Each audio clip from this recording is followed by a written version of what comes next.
So, folks, we gotta talk about Jeffrey Epstein, the man who is haunting Donald Trump. And I gotta be honest, in my wildest dreams, I did not see what happened today happening, which is a complete implosion of Republican resistance. All right? Like, all Republicans in the House voted to release the Epstein files, except for one guy, Representative Clay Higgins, who voiced something about being concerned about how releasing the files might incriminate people who did nothing wrong or whatever. But legitimately, like 416 votes to release the Epstein files. I believe there were 5 people who did not cast a vote, and 1 who voted against it. Again, Clay Higgins. It was, I gotta be honest, I was expecting, like, oh, it'll be great if we make it over the veto-proof majority, right? Because we'll put a lot of pressure on the Senate, we'll get to see some maneuvering. But I did think, like, 40% certain that they were going to try and kill it in the Senate, right? Like, even if it did get a veto-proof majority, they'd try and kill it in the Senate. And I gotta say, one thing, credit where credit is due. I might despise Chuck Schumer. I might think he is a worthless leader and a terrible senator. But to Chuck Schumer's credit, he must have been listening to the Baileys tell him, oh, we don't care about that Epstein. We don't care for that Epstein fellow. No, sir. You know, something like that. Because Chuck Schumer managed to get unanimous consent in the Senate to pass the Epstein release as soon as it hits the chambers, which is going to happen tomorrow. So it's some pretty wild stuff. I want you guys to know that as of right now, the next stop for this bill is Donald Trump's desk. And the other thing you should know is that if Donald Trump does veto it for some reason, number one, he's kind of cornered himself into not being able to do that because he pushed the House. Oh yeah, just release it. Just release it now. It's totally fine. After fighting it for almost a year, right? So it's going to be kind of difficult for him to pivot on this one and then veto that after saying they should release them, which, by the way, Donald Trump can currently release the Epstein files without Congress's action. Congress here is stepping in to compel the release of the files. If Donald Trump wanted to, he could simply order them released. And when asked about it by a reporter, he told that reporter to shut up, Piggy. Wanted to say me and the wife really enjoyed Of the Line episode with you. Awesome! Had to pause constantly to rant about some callers. BWA. No Monitor Cats, thank you for the $5 super chat. And also, it was a pleasure to be on the line. Everyone should go check out my appearance over on The Line with Arden Hart. It was a really, really wonderful time. And we had some great conversations. I imagine the unanimous consent would not have occurred had the House not voted almost to a person to release the files. Schumer was, for once, on point in seeking unanimous consent. 100% Knifey Duck. And honestly, I have to be real with you. I don't expect savvy political maneuvering at all from Chuck Schumer these days. So I'm a little taken aback. And where we're at here is that Donald Trump is facing a question. Like, do we veto it? The problem with trying to veto it is that there is a veto-proof majority of support in both the House and the Senate, which means if he does try to veto it for some reason, the House and Senate can override that veto. I believe that either way, this is gonna go. This is gonna go forward. So, I think he's gonna stall for 9 days, whether his strat involves passing or vetoing it. It's a max time it can sit on his desk before it passes automatically. Max is 10 days. Thank you, Spleen. I don't know, like, this is a huge win, guys. This is like, this is the nuclear bomb of politics exploding in Donald Trump's hands. Like, this is the worst case scenario for this particular administration. Because, again, they would not be fighting this hard to prevent the release of these if there wasn't damning information in there. Right? Yes, he can stall for 10 days, Liz Galahad. So, I'm imagining that just for PR reasons, in order to try and weather this political fallout, they are going to huddle up for those 10 days to try and come up with a way to spin this. And, like, again, I want you guys to keep in mind that the White House's explanation for Donald Trump's association with Jeffrey Epstein is essentially, oh yeah, he found out that guy was a creep and threw him out of his club. Which, by all accounts, Jeffrey Epstein was openly a creep. And Donald Trump knew him for over a decade prior to throwing him out of the club. But setting that aside, right? If you were the owner of a club and you found out one of the people showing up to your club was sex trafficking children, why would you not report that to the police? Like, the argument that Donald Trump is trying to put out there is, well, we found out he was a creep towards children, so we threw him out of the club. And it's like, that's the worst punishment you can think of? Like, one of the I forget, might not Kellyanne Conway, she's so long gone. The next blonde one, who's like the White House PR lady, she was like trying to make the argument that, well, being thrown out of a club is very embarrassing. It's just like, no, if you find out that like someone is actively hunting children to like sexually abuse, you call the cops. You restrain that man until the cops show up. Yeah, Caroline Levitt. Thank you, Banana Brains. So, I don't know. Everything about this indicates to me that he is incredibly dirty on this. You don't understand. He was totally an informant. I completely forgot Blueberry Bumblebees. I completely forgot that the White House Mike Johnson briefly tried to float the idea that Donald Trump was an informant for the FBI, one of the secret pedophile ring fighters of the FBI.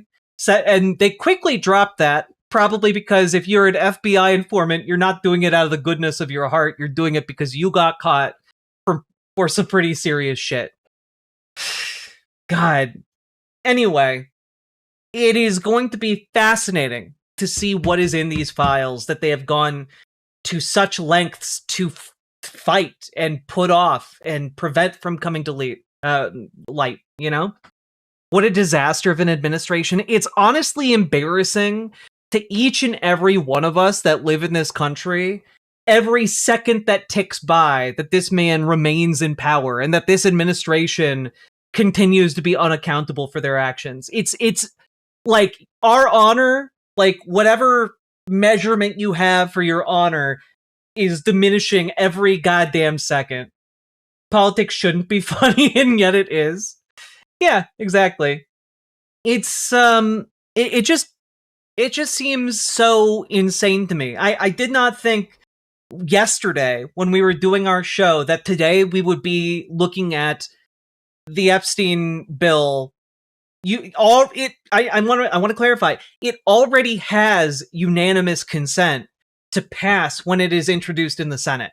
Meaning that when it is introduced tomorrow, it will just sail through to the president's desk. Tomorrow, Donald Trump will have the ability to sign that into law. It's going to be very interesting to see what happens. So, we'll see. But yes, Forlorn 79 chance, you know, if one were to shake a magic 8-ball, ask it about Donald Trump's chances of going to heaven after this, outlook not so good. What are the odds Trump discussed asylum with MBS? Probably, I gotta be honest, dude's just not all there. I don't think he's at all thinking about needing to flee the country or something, you know? He'll sign it, the optics are too bad for him not to. Well, I mean, any other decision is just going to make it look worse and draw it out. So I imagine he's going to sign it because there's no way you can salvage any other decision, and, like, he already looks guilty as fuck. Bro is gonna have a Danganronpa breakdown. I understand that reference. Is there any win for him here? No. Literally all his erstwhile allies have stabbed him in the back. Like, this is not something that is done lightly. The entire House, except for one guy, and the entire Senate, every Republican that calls themselves a MAGA Trump Republican or whatever, they just pulled out their knives and we just watched a Julius Caesar moment, you know? At 2 MTG, like, this is what we're seeing.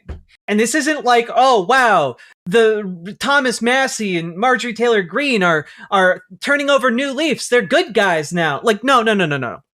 No, they, like, all of these people are evil opportunists, right? And the issue here is they're going to continue to be evil opportunists, but this is great news if you oppose this regime's ability to try and do its fascism, all right? This is a huge blow to their ability to continue to operate. You know, it is deeply disturbing and sad that it took a release of the trove of information from, like, the world's most known child sex trafficker to finally create an issue of bipartisanship among Republicans and Democrats at this point in the country. But you know what? I'll take it. Because, folks, what it also opens the door to is the widespread recognition that Donald Trump is weak. Because folks know if he could have broken it, like, if he could have stopped this bill, he would have, right? He could not stop it. His power is not total, and in fact, that is going to be a huge red flag to any of the folks making political calculations around Donald Trump being in power. Unironically, this is the kind of break that opens the door to impeachment. This is the kind of break where Republicans don't really know which way to jump, but they do know they can't side with the pedophile president. You know, like, if that's what it comes down to, like, they know it is political suicide to support this man. I am glad we finally have a line for Republicans, right? The line is evidence of child sex abuse being publicized on the national level.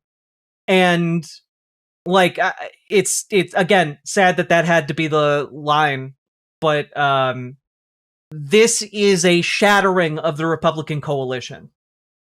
Are you concerned about MAGA being rebranded as AF, America First? I mean, they're already saying America First. It's a lateral move. So that's, I don't know. Like, we are, again, when I talk about us being in the cool zone, I mean, like, wild stuff becomes possible where we're at right now. If Donald Trump's, like, if Donald Trump shatters the Republican base as he has shattered the Republican, you know, political class, it's anyone's guess. Like, if Republican donors are jumping left or right and they're trying to figure out where to land on this, like, it is quite possible that the tariffs in particular, we just saw him roll back some of the tariffs, but it's possible that a lot of the companies and donors damaged by these tariffs are also going to, like, start backing attempts to remove him from power, to get someone perceived as more stable than Donald Trump. You know, I imagine they're hoping for a JD Vance that can be easily manipulated, which You know, if you're rich, JD Vance will lick your boots. You know, he's just a weird little sicko. But I am real excited. I don't know if there's like a procedure where it gets sent back for more deliberation and like a vote to override specifically, but we'll see. So, all of that being said, folks, that's where we're at. We're living through history right now. And I don't know exactly all that is going to come out in the Epstein files. But I am very interested to see how this all begins to play out. I'll be honest, Jack, I'm a little skeptical all of this because so many Republicans are on board. Again, I think it's the rats jumping the ship. I think that they are realizing that, like, if they vote no, it's political suicide. And none of them want to end their careers over this. Well, one guy is willing to end his career over this. Isn't there a pocket veto where he can quietly kill this when Congress is adjourned? I don't believe so, Superjet Guy. Clay Higgins is interesting. Yeah, I understand he's like a super far-right legislator. Just looking at his Wikipedia. In early July of 2017, Higgins posted a 5-minute video on YouTube from Auschwitz concentration camp, including a section from one of the gas chambers. He said, "This is why Homeland Security must be squared away, why our military must be invincible." God, he was condemned by the literal Auschwitz-Birkenau Memorial and Museum. Yeah, he's not a good man. With that being said, folks, like, comment, and subscribe. Share the video around. Very much helps when you guys do that. And one last point. If Trump does not sign or veto, will he be impeached? This level of breakage in the Republican coalition indicates that it is possible that he could be impeached. I'm very interested. I would love if Donald Trump just ended his career in the most publicly shameful way for the GOP. Just absolutely immolate the entire party in the political fallout of this. Impeaching Trump isn't great. No, I disagree. I think getting him out of there is good. And then we can start working on how deeply gross and disgusting JD Vance is. That being said, do the things. I'll see you on another time. Riverboat Jack is coming to town. All the viewers gather around. Twitch and YouTube and swishy streams. All that content is bursting the seams. Politics, gaming, and plenty more. Your sense of fashion you'll adore. So grab your stuff and hop aboard. We're going straight to Jack's Discord. Riverboat.